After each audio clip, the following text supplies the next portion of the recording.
یہ اصفہان اور شیراز کے درمیان تھا۔ میں اس کا نام بھول گیا ہوں۔ مجھے وہاں رات گزارنا پڑ گئی۔ میں یہ جان کر حیران رہ گیا، پورے قصبے میں فریج نہیں تھا۔ میزبان نے بتایا، ہم خوراک کو فریج میں رکھنا گناہ سمجھتے ہیں۔ میں حیران رہ گیا۔ وہ بولا، شاہ ایران کے دور میں حکومت عوام کو فریج خریدنے کی ترغیب دیتی تھی۔ قسطوں پر ٹی وی اور فریج مل جاتے تھے۔ پورے شہر نے فریج خرید لیے۔ ہمیں چند دن بعد احساس ہوا کہ ہمارے دل تنگ ہو گئے ہیں۔ ہم نے فالتو کھانا فریج میں رکھنا شروع کر دیا، لیکن اس سے پہلے کھانا ضرورت مندوں اور ہمسایوں میں تقسیم کر دیا جاتا تھا۔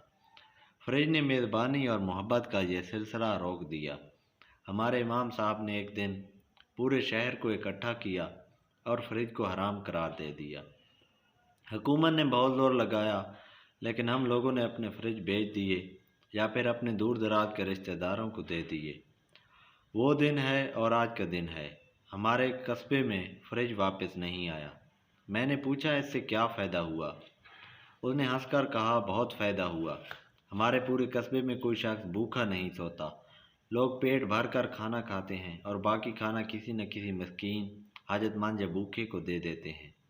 ہم لوگ ہمسایوں میں بھی کھانا بانٹتے ہیں، یوں پورے شہر میں کوئی بھوکا نہیں رہتا۔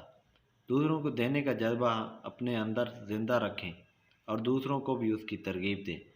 مزید ایسی ویڈیوز کے لیے چینل سبسکرائب کریں۔ شکریہ۔